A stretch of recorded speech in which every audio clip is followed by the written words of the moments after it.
Olá, amigos, tudo bem? Meu nome é Josemar Bueno e hoje vamos falar da digitalização na produção e no consumo da energia de acordo com o PNE 2050, né? Então, vamos lá. Mas primeiro quero fazer um convite para você. E deixo o convite para conhecer o nosso curso de 50 horas de Mercado Livre de Energia. Lembrando agora que nós temos um material extra, né? Eu vou mostrar para vocês aqui. Se você descer aqui a página, você tem o conteúdo das aulas, né? Depois do módulo 16, nós temos então este material aqui, que é o curso preparatório para o exame de certificação de operadores de mercado de energia da Câmara de Comercialização de Energia Elétrica do Brasil, né? Então, caso você tenha interesse, né, em prestar a prova, você pode então se preparar com um material extra, né? Bom, então, pessoal, vamos agora para o nosso conteúdo. Então, pessoal, vamos retomar aqui, né? Então, nós analisamos aqui a transição energética, né, no vídeo anterior. Depois falamos da descentralização do setor elétrico. Depois do comportamento do consumidor de energia. Falamos da economia do compartilhamento. E agora vamos falar aqui da digitalização na produção e no uso da energia elétrica, né? Então, vamos lá. Pronto, já deixei marcado aqui. Deixa eu dar um zoom aqui para melhorar, né?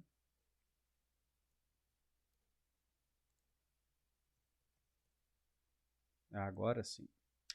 Então, estamos aqui, ó, digitalização na produção e uso, né, da energia. Então, vamos ver o que o texto fala e depois eu quero fazer algumas observações, né? Então, diz assim: a perspectiva de maior digitalização na produção e no uso de energia por meio da maior difusão das tecnologias de informação e comunicação, eles abreviam, né, chamam de TIC, né, TIC, está associada à evolução da conectividade, coleta e análise de grande quantidade de dados e da automação.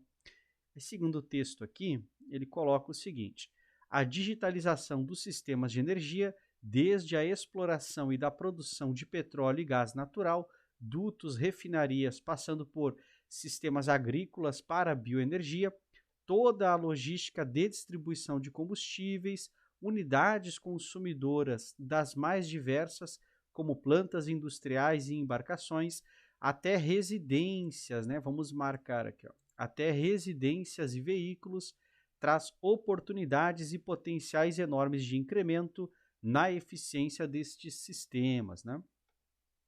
Bom, seguindo aqui o texto, ele coloca, né, que embora não se possa descartar a priori uma transformação digital em outros setores energéticos, o setor elétrico tem grande propensão de que a digitalização modifique profundamente a estrutura do mercado e as transações, de forma,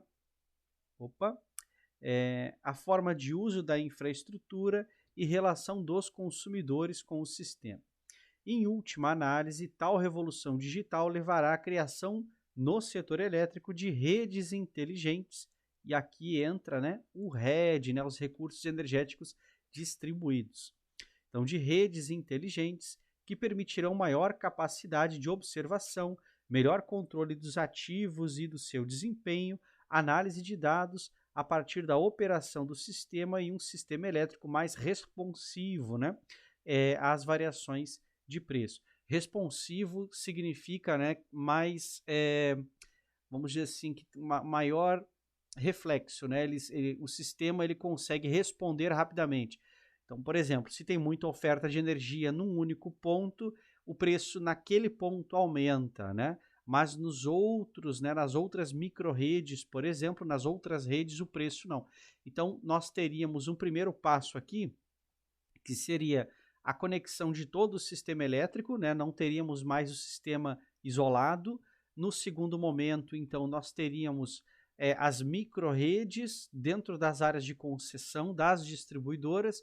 Então, teríamos uma rede que é o Sistema Interligado Nacional e redes menores que são administradas pelas distribuidoras. Essas redes, então, ficariam inteligentes, né, com o tempo e depois de forma celular, né, ou seja, cada célula da microrrede teria um preço diferente respondendo às oscilações de oferta e procura daquele mercado. Parece uma coisa um pouco assim futurista, né? Mas se pensarmos bem, todos os outros mercados já são assim, né? Por exemplo, se eu for agora numa padaria, eu vou limitar, né, as padarias próximas da minha casa. E os preços vão estar um pouco diferentes. Se uma das padarias aumenta muito o preço, então eu vou deslocar a demanda, né? Ou seja, eu vou caminhar mais e vou buscar o pãozinho na padaria que é mais distante, né? E isso acontece com tudo, né? Se eu quero comprar roupa, sapato, se eu quero comprar um carro, né? Ou seja, nós vamos aonde o preço é mais baixo, né? Então, no setor elétrico, como as redes elas são todas interligadas, nós teremos uma situação de redes inteligentes separadas na forma de micro-redes ou mini-redes, e ali nós teremos então mecanismos de deslocamento de demanda, como por exemplo, mecanismos peer-to-peer, mecanismos V2G, mecanismos então capazes de mostrar, né, usando o preço, né, como um indicador, mostrar onde tem mais oferta e ou mais escassez de energia. Então, nós teríamos microtransações acontecendo, só que para isso poder acontecer de forma eficaz, nós precisamos que a energia seja digitalizada, né? Então, todo o processo de produção e consumo precisa ser digitalizado, né? Vamos seguir aqui o texto, eu quero fazer mais algumas observações. Aqui diz então: a crescente digitalização na produção e uso de energia possibilitará novas oportunidades em termos de novos negócios, a estrutura tarifária e de preços mais eficiente e o gerenciamento mais adequado dos diversos perfis de consumo.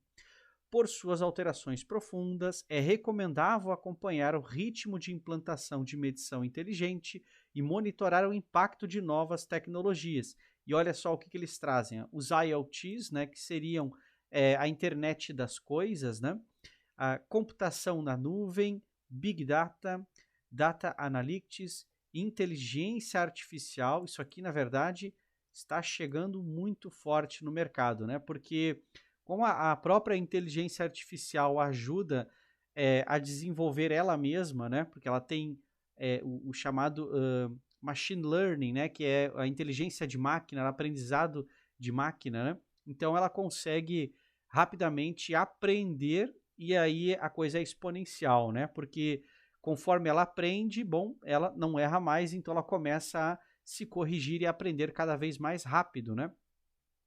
Hoje, no primeiro momento, nós temos uma situação em que a inteligência artificial ela tem uma visão geral, né? Então, hoje, você já consegue que ela produza textos ou que ela te responda, né, na forma de áudio. E estamos evoluindo rápido, ou seja, existem IAs que já criam músicas, né? E tem IAs que criam pequenos vídeos, né? Pequenas animações. Então, rapidamente, né, num cenário de 10 anos, por exemplo, não é difícil de imaginar a IA tendo uma facilidade em integração com diversos tipos de hardware diferente. Então, se hoje, né, nós queremos programar sensores e programar como que os hardwares vão interagir, no futuro basta você conectar o hardware e esperar um pouco, a IA vai aprender como usar aquele hardware e rapidamente ela vai ter, então, por exemplo, né, uma facilidade em comandar o sistema elétrico ou comandar equipamentos ou fazer análises, né? Então, é uma coisa interessante, né? Bom, aí segue o texto falando de blockchain e etc, né? Então, diz sobre o setor de energia, incluindo análise e estudos de planejamento. Por outro lado, desafios novos também aparecerão, como a vulnerabilidade, né, ataques cibernéticos, né? Vis-à-vis o custo da segurança da informação e o novo papel da operação centralizada na integridade do sistema elétrico, né? A operação centralizada, aqui eu vou deixar um parênteses, né? Eu acredito que o sistema ele não vai mais ser operado de forma centralizada, porque não tem como, é uma loucura. Nós precisaremos de um sistema basicamente orgânico, né? Vou dar um exemplo simples, né? Fazer uma analogia com o corpo humano. Imagina se você, de forma ciente, precisasse controlar, né, os batimentos cardíacos do seu corpo, né, precisasse sempre lembrar de respirar, né, sempre lembrar então de controlar os órgãos internos, né, o sistema circulatório, né, o sistema digestório, não funcionaria, não é mesmo? Ou seja, assim como o corpo humano é complexo demais para uma operação centralizada, o sistema elétrico é similar. Nós vamos precisar de um sistema que responda automaticamente a estímulos de mercado, né? E, claro, teremos uma parte do sistema que será ciente, né? Então, assim como nós, seres humanos, decidimos, né, levantar, andar, dormir, né, comer, beber, o sistema elétrico ele vai precisar, né, de operadores para poder impor as demandas, né, poder impor, então, os eixos, né, do sistema. Mas coisas simples vão ser automáticas no meu ponto de vista, né? Essa é minha opinião, não está aqui no texto, né? Bom, aqui ele segue, então, né, ele coloca uma imagem, né? Então ele coloca aqui, ó, geração, transmissão, distribuição e consumo. Então, etapa atual da digitalização. Então, geração, então diz aqui, estágio inicial, né? A transmissão, ele já coloca que está no estágio avançado, né? Isso é interessante. E a distribuição e o consumo também em estágio inicial. As próximas etapas, né? Por exemplo, aqui na geração, modernização de centrais elétricas, rede de controle automática. E na transmissão, algoritmos avançados para operações otimizadas. Na situação da distribuição, então, automação completa para otimizar a estabilidade da rede. E no consumo, resposta à demanda agregada de ação rápida, usinas de energia virtuais, né? O que será nessas usinas virtuais, né? Na realidade, eu já comentei elas em outros vídeos, né? Eu vou voltar a imagem aqui das usinas virtuais para vocês entenderem a dinâmica da coisa, né? Mas vamos lá, vamos continuar aqui com a imagem. Deixa eu descer ela mais um pouquinho aqui. Pronto. Então temos aqui, ó, aplicações digitais, né? Então, manutenção preditiva, né? Então, tanto na geração quanto na transmissão como na distribuição. O que é preditivo, né? A manutenção preditiva é quando você faz um acompanhamento em tempo real da situação do sistema, predizendo, né? Ou seja, antevendo que algo vai acontecer. Então, você já faz a manutenção antes, né? Vamos pegar um exemplo. Eu coloco um sensor de vibração na rede e eu consigo verificar que algum isolador da rede ou alguma estrutura de sustentação está prestes a entrar em colapso. E pela análise da vibração, ela teria mais, por exemplo, uma semana de vida útil ou mais um mês de vida útil. Então, automaticamente, o sistema geraria uma ordem de manutenção e as pessoas ou os robôs, né, seja como for a manutenção, já vai estar programada, né? Então, chegando a data, é feita então a manutenção e automaticamente também é feita a operação, ou seja, o seccionamento daquele trecho de rede e as manobras de forma automática, né? Então, as chaves telecomandadas, né? Ou seja, o eletricista simplesmente chegaria no local, confirmaria, né, que ocorreu a desenergização, faria as etapas de segurança, né, como aterramento temporário, né, para evitar qualquer tipo de energização acidental, trabalharia e depois voltaria. Ou então ele utilizaria sistemas de linha viva, né? Ou seja, ele ficaria equipotencializado na linha e faria a manutenção, né? Bom, talvez no futuro sejam robôs que façam isso, né? Não sabemos, né? Mas é aquela questão, né? Sempre vamos precisar da mão de obra humana, né? Porque o robô consome energia, consome óleo, consome material, ou seja, ele também é um consumidor, então em algum ponto da cadeia gera alguma demanda, então seja a demanda por serviços, seja a demanda por produtos, sempre vamos ter algum momento, né, que precise da mão de obra humana, mas uma mão de obra diferente, especializada, né? Bom, vamos mostrar aqui a imagem. Pronto, e aqui temos então um exemplo, né? Eu peguei esse aqui de uma nota técnica da ANEEL, a figura é muito interessante.